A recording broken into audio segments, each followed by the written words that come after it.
To understand Sewell Peaslee Wright's trial by water, you have to first understand the setting.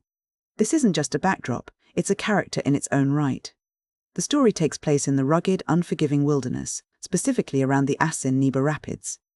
This is a place of immense physical power, where the water doesn't just flow, it churns and strikes, and where the line between life and death is as thin as the edge of a canoe.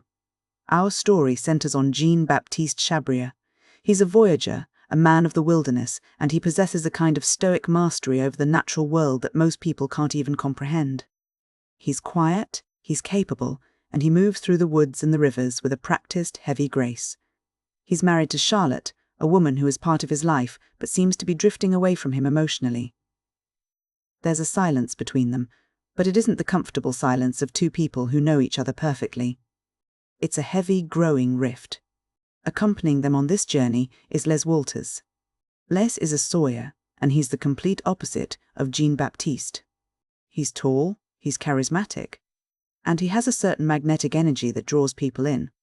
He represents something new, and perhaps something more exciting to Charlotte. As the trio moves through the wilderness, you can feel this simmering tension. Jean Baptiste is acutely aware of it. He sees the way Charlotte looks at Les, or perhaps more importantly, how she doesn't look at him. He senses the emotional infidelity long before anything physical ever happens. He's a man who reads the currents of the water, and he's beginning to read the dangerous currents in his own marriage. As they approach the Assin-nebah rapids, the physical stakes rise to match the psychological ones. These rapids are legendary, a chaotic stretch of white water that demands absolute focus and skill. Jean Baptiste is at the helm of the canoe, demonstrating that supreme competence we've come to associate with him. He navigates the churning water with a calm that seems almost supernatural, guiding the vessel through the most treacherous sections. But nature is unpredictable. In the middle of the chaos, the canoe strikes a submerged snag. It's a sudden, violent impact that sends the vessel capsizing. In an instant, the social order of the group is gone. There is no longer a husband, a wife, and a traveling companion. There are only 3 bodies being tossed into the freezing, violent current. The water is a force of pure, unthinking destruction, pulling them apart and stripping away everything that makes them civilized. This is where the trial begins. In the chaos of the rapids, when the instinct for survival takes over, the veneer of social decorum vanishes. You see what people are truly made of when they are staring into the maw of death. As the current pulls them into different directions, Charlotte's reaction is the moment that breaks Jean Baptiste's heart, even if he doesn't show it. In that moment of pure animal instinct, she doesn't reach for her husband. She doesn't look for the man who has spent his life protecting her and navigating the world for her. Instead, she reaches for Les Walters. She reaches for the man who represents novelty and excitement, seeking protection from the stranger rather than the man she is married to. But the man she reaches for is not the hero she imagined him to be. Les Walters, faced with the reality of his own mortality, is gripped by a sudden, frantic cowardice. He isn't a man of the wilderness, he's a man of the social world, and the social world doesn't apply when you're drowning. To free himself from Charlotte's grasp, so that he might swim to safety for himself, he reacts with a sudden, shocking violence.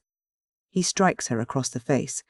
It's a moment of utter cowardice, a betrayal of the very instinct of human connection, all for the sake of his own skin. While Les is fighting to escape her, and Charlotte is reeling from the blow, Jean Baptiste is still performing the role of the master.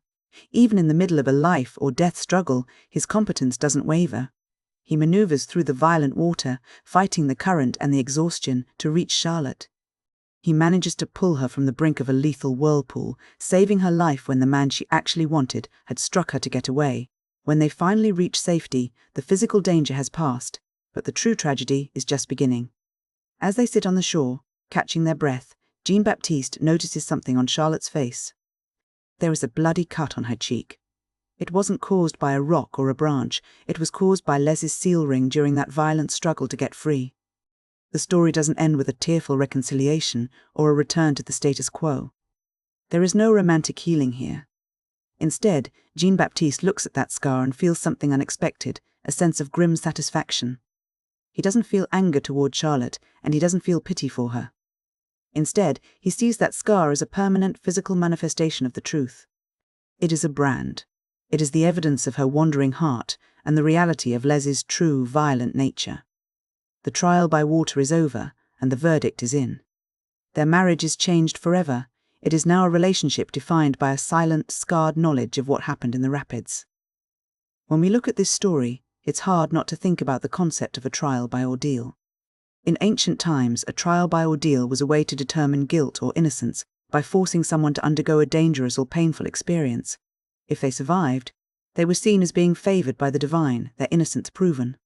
In Wright's story, the Assin-nebah rapids act as a natural tribunal. The water doesn't care about social standing, charisma, or the promises made in a parlor. It only cares about the essential truth of a person.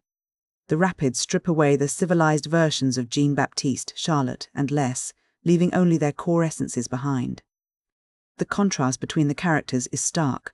You have Jean Baptiste, who represents a harmonious, if grim, mastery over nature. He understands the rules of the wild and operates within them. Then you have Les, who tries to impose his own will on a situation he doesn't understand, reacting with a frantic, selfish violence that is entirely unsuited to the environment. The rapids act as a purifying force, but they don't purify in the sense of making things better. They purify by removing the lies. They strip away the illusion of Les's charisma and the illusion of Charlotte's devotion, leaving only the raw, uncomfortable facts. There is also a profound subversion of the traditional heroic rescue happening here. Usually, in a story like this, the hero saves the lady, and the ordeal serves to bond them closer together, proving that the hero is the right man. But Jean Baptiste's rescue of Charlotte doesn't lead to a renewal of their love. It leads to a realization of its decay.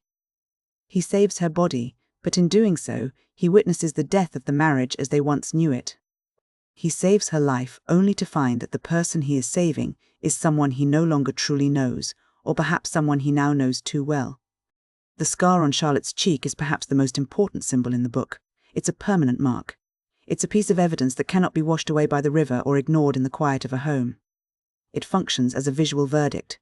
It's a constant physical reminder of the moment the social veneer was stripped away. For Jean Baptiste, that scar is his victory. It's a way of knowing the truth, and for a man of his temperament, the grim truth is more valuable than a comfortable lie. In the end, Trial by Water is a study of how trauma and truth can reshape the architecture of a human relationship. It suggests that we all carry a version of ourselves that we present to the world: the charismatic friend, the devoted spouse, the steady provider.